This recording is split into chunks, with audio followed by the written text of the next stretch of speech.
Salut à tous, c'est le club de la semaine les gars. Aujourd'hui une nouvelle vidéo avec toujours mon collègue Anto, ça va ou quoi? Bah écoute, ça va super bien, la semaine s'est bien passée et ce week-end-là, c'est encore mieux passé. Ouais, surtout pour Je toi crois que parce c'est que le bon, meilleur week-end qu'on a pu avoir pour nos deux équipes, donc ouais. ouais non c'est cool.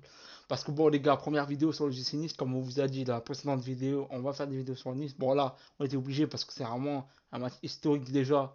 Parce que le GC Nice, je crois qu'ils ont maintenant 125 ans d'existence, non? Si j'ai bien... C'est ça, c'était c'était l'anniversaire de l'existence à la fois de l'OGC Nice et en même temps de la Brigade Sud qui fêtait aussi son anniversaire. Ok, Donc, ouais, non, vraiment, c'était vraiment un très beau match. On va pas se mentir. Ça reste historique parce qu'en plus de ça, c'est face à un club, bon, ok, certes, c'est considéré comme un promu en Ligue 1, mais cela n'empêche pas que ça reste Saint-Etienne, et Saint-Etienne reste quand même un ancien club emblématique de Ligue 1, qui a souvent gagné des trophées. C'est pour ça, d'où l'étoile qui est au-dessus de leur écusson. Ah, parce que c'est le seul club français qui a choisi à avoir une étoile, parce que c'est eux qui ont gagné le plus de Coupes de France. Donc, c'est pour non, c'est ça. pas à cause des 10 championnats de France qu'ils ont gagné justement. Parce que je crois que Paris, ils pouvaient aussi mettre une étoile, mais ils l'ont pas mis. Alors, Paris, c'est ça, parce que normalement, c'est vrai que Paris les a largement dépassés, mais Paris ont décidé de ne pas la mettre parce que sinon, ils pouvaient pas mettre l'étoile de Ligue des Champions en cas de victoire. Oui, oui, non, ils ne les ont Donc, pas dépassés en tout, ils ont que 10 championnats, hein. donc, euh, donc, pour l'instant, le PSG peuvent mettre l'étoile, mais ils veulent pas la mettre. Non, ils avaient vraiment décidé de pas vouloir la mettre, le PSG, parce que c'était par rapport à la Ligue des Champions. Ils Ouais, ouais, ça, préfèrent avoir moi, je sais. l'étoile dorée, ils Ouais, préfèrent avoir la même étoile que leur rival de l'OM. ok, Mais ils ont ok. raison, autant avoir l'étoile de la LDC que l'étoile. Bon, Saint-Etienne, ils ont Ah oui, choisi c'est cette sûr. étoile-là. Ça leur est propre à eux. C'était un excellent match dans l'ensemble. Ça reste historique parce que, voilà, comme je dis, c'est face à Saint-Etienne. Ça reste quand même une rivalité entre Niçois et Stéphanois. De toute façon, il y en a toujours eu une entre les Magic Fans et la BSN. Mais c'est surtout aussi que c'est la première fois au XXIe siècle qu'une équipe de Ligue 1 mène au bout de 32 minutes de jeu 6-0. Ce n'est jamais arrivé au XXIe siècle, vous vous rendez compte? Donc c'est un record historique au XXIe siècle pour la Ligue 1. Et ça fait depuis 1957 que le GC Nice n'avait pas gagné 8-0 dans un match. Ah, c'est... Bon, Donc, bah, Monsieur Stat est de retour. ah voilà, mais écoutez, non, mais c'est pour montrer à quel point ça va, c'est un match Ouais, bah oui, exceptionnel bien sûr. qui a eu lieu. Ok, ok. Bon, alors, on va déjà commencer par les compos avant de parler du match plus globalement. Bon, vas-y, Bien sûr. je te laisse l'honneur. Vas-y, parle. Alors, dans les cas, j'en ai forcément notre taulier qui est là depuis pas mal de saisons et qu'est-ce qui nous sauve à chaque fois des matchs parce que même face à Saint-Etienne, il n'a pas été il a pas été très forcément sollicité, mais en seconde période, il nous a fait des parades très intéressantes, hein. Voilà, ça aurait peut-être pu pas faire le score historique, enfin, malheureusement, mais heureusement qu'il était là pour garder ce score-là. Donc Marcin Bulka, très bon gardien et sûrement le futur grand remplaçant de Chesney au niveau de la Pologne. En tout cas, c'est ce qui est en train de se passer. Jonathan Klaus, très très bonne recrue. Ça faisait longtemps qu'on avait un problème sur ce côté-là de la défense. Car Jordan Tomba, en fait, il choisissait, j'ai l'impression, ces matchs-là. Un coup, il était bon, un coup, il était pas bon. Des fois, il était pas bon sur 3 4 matchs, tu passes à des matchs importants. Et sauf que Nice a des standings où on veut jouer très régulièrement l'Europe. Donc avec des joueurs comme le Tomba, malheureusement, on peut pas se permettre d'avoir des joueurs qui choisissent des matchs qui sont irréguliers dans leur manière de jouer. Bambito, assez surpris. Je ne le connaissais pas honnêtement, ce joueur-là canadien. Il vient tout droit de là-bas. Donc en plus, il fait plutôt une bonne entrée. Dommage qu'il s'est mangé un carton rouge parce que sinon j'aurais bien aimé le voir face à l'OM. Voilà, donc c'est dommage, il n'a pas pu jouer ce match-là. Mais bon, il a joué ce match-là et il a été très très bon, donc c'est bien qu'il continue comme ça sur sa lancée. Enda Echemi est pareil, rien à dire. Dante, malgré son âge, ouais, il cavale toujours autant.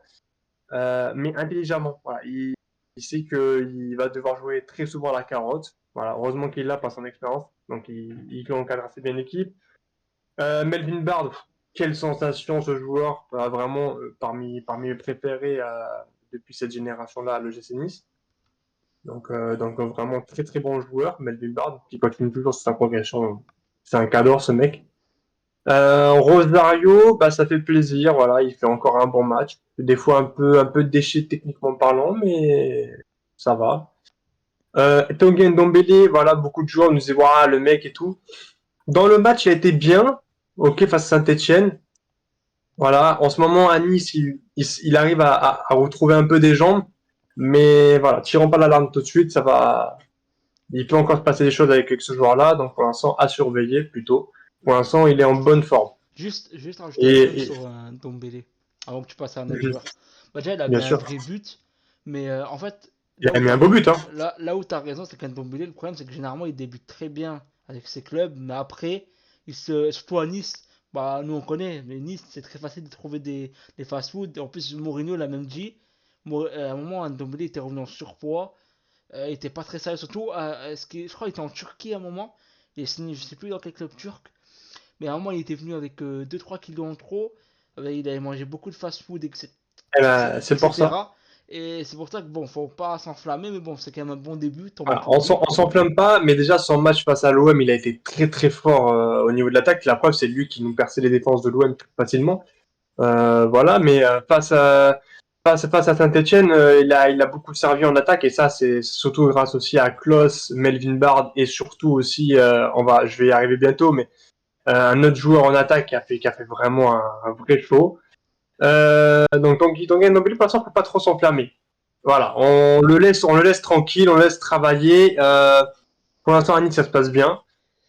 À voir par la suite de la saison comment ça se passer parce qu'il va être en concurrence avec la Board qui va sûrement revenir. Terrain Moffi, je pense pas qu'il va revenir d'ici là, mais la Board bientôt oui. Boga encore et tout, même s'ils sont blessés, ils vont finir par pas vite revenir. Donc attention, il y a une énorme concurrence à l'attaque. Moukoko, oh là là là là, Moukoko, mais merci Moukoko, merci d'avoir signé à Nice Pour en fait. en vrai, mon coco, pour l'anecdote, en carrière, à chaque fois, je le prenais parce qu'il était jeune, pas très cher, qu'est-ce qu'il était fort. Sur FIFA, Merci d'avoir mais signé bon. à Nice. Merci de tout. Hein. Tu nous as régalé. Pour moi, je suis dégoûté que c'est touché la jambe du joueur stéphanois parce que sinon c'était Ouais, un très en très vrai, bon c'était une belle match. réussite, hein. Premier but, c'était Donc, très bien. en vrai, chapeau à lui, hein, parce que bon, malgré ton immanquable face à l'OM, parce que t'as failli te faire insulter ton arbre généalogique, Ouais. bon voilà. Mais non, là c'est bien, là il s'est rattrapé un petit doublé en plus dans le match. Non, c'est très très fort mon coco. Et puis Evan Guessant qui s'améliore de saison en saison. Puis malheureusement, encore pas mal de déchets en attaque au niveau des Van qui sont pas encore totalement à dire waouh, je suis très content de lui. Pour l'instant, satisfait de ce qu'il propose, mais tu vois, j'attends encore plus. Il a encore une énorme marge de progression et j'espère qu'il va y arriver. De toute façon, en tout cas, je souhaite le meilleur à ce joueur-là. Mais en tout cas, en association avec Mokoko, Evan Guessant et Mokoko, ça passe super bien. Donc, j'espère que pour l'instant, ça n'a pas des étincelles. Et Mohamed Ali Chaud, forcément, ce mec-là, c'est une tuerie. Il aura fait les fesses à Saint-Etienne, là, c'est incroyable. Après, au niveau des bons remplaçants, bon, Maxime Dupé, ça, on n'en parlera pas trop. Abdelhalid, ce joueur égyptien, je vais me taire parce que sinon, je pense que je vais me faire des ennemis. Hein, sur le match face à l'OM, bon, après, c'est vrai qu'il y a des buts face à Marseille au Vélodrome. Merci pour la pression, il n'y a pas plus pire que ça. Mais je vais lui laisser un temps d'adaptation entièrement sur toute la saison entière. Je reviendrai sur ce joueur-là à la fin de la saison plutôt. Pour l'instant, je vais le laisser s'intégrer à l'équipe. Après les autres, Tom Loucher, voilà, petit jeune joueur, pour l'instant, il n'a pas pu jouer forcément, même qui est aussi très bon joueur. Bon, passons, quoi. Après, Boadani, Sofiane. Par contre, ça fait plaisir, c'est que Sofiane Diop a, a joué à la seconde période et il a fait une très bonne seconde période. Et Oracle, pareil. Et qu'est-ce que j'aimais et je voulais absolument que Nice fasse jouer Oracle. Et ben j'ai pu le voir en action. Enfin, ce petit jeune joueur crack du Bayern de Munich. Je rappelle, on l'a chopé au Bayern. Il jouait pour eux et on le chope à Nice. Il arrive, je crois, il a 17 ans, un truc comme ça, 17-16 ans chez nous.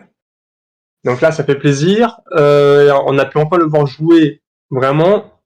Donc c'est un très très bon joueur à en devenir, très très très bon. Je comprends pas pourquoi on le fait pas jouer même avant par rapport à Gondania parce il était déjà chez nous. Mais en tout cas, un très bon joueur à suivre. On peut passer à la suite. Forcément, on va pouvoir Ouais. parler. on va passer. Bon, déjà, t'en as un petit peu parlé. Score quand même à la mi-temps 6-0. Bon, C'est lunaire. c'est quand même C'est lunaire parce que lunaire. moi, quand j'ai vu ça, j'étais quand même assez quand même En plus, choqué parce c'est que, à la mi-temps, ouais, mais pas vraiment. C'est à la 32e minute, ouais, ça c'est 6-0. quand même encore plus incroyable, t'imagines. En plus, c'est des équipes pro.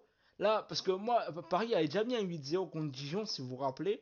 Mais c'était pas C'était un 8-1 face à non, non, Dijon c'était et 8-0. Non, c'était 8-0 parce que je me rappelle, c'était même le penalty où Neymar s'était fait siffler. Parce qu'il avait pas laissé à Cavani, si tu te rappelles bien. alors c'est lui alors mais parce que je sais que Paris il en fait plusieurs fois le 8-0.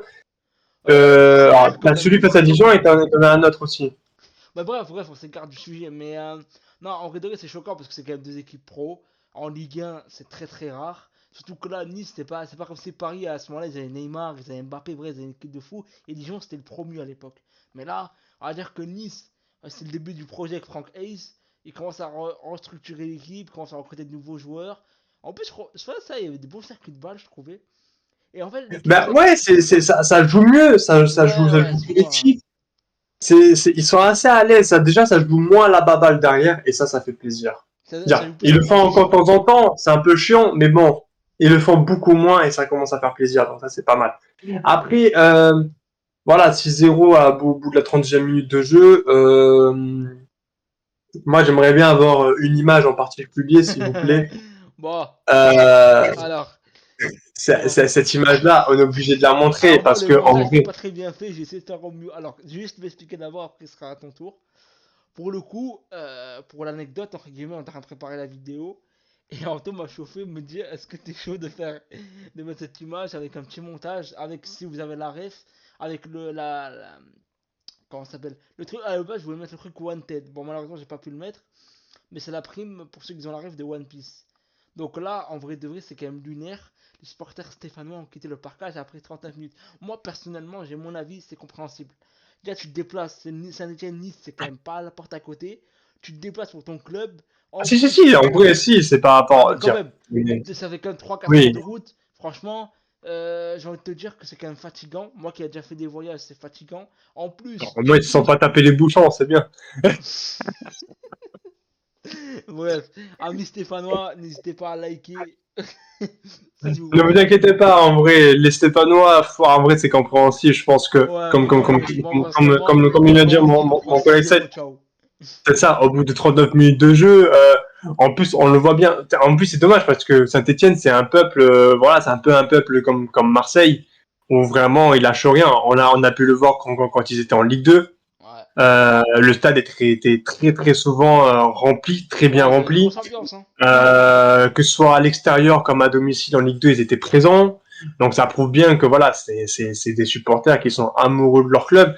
Donc là, les voir partir en fait du parcage, surtout qu'en plus face à Nice, on sait les incidents, les trucs, les rivalités entre groupes de supporters qu'il y a eu entre ces deux clubs. Mais là, les voir partir comme ça, en vrai, c'est choquant. C'est choquant parce que c'est choquant parce qu'on n'a pas l'habitude que Saint-Etienne en fait fasse ça, genre que leurs supporters fassent ça. C'est d'habituellement ils mettent là, même jusqu'à la fin du match, ils sont déjà pris des tartes par Nice chez nous à domicile ou même chez eux.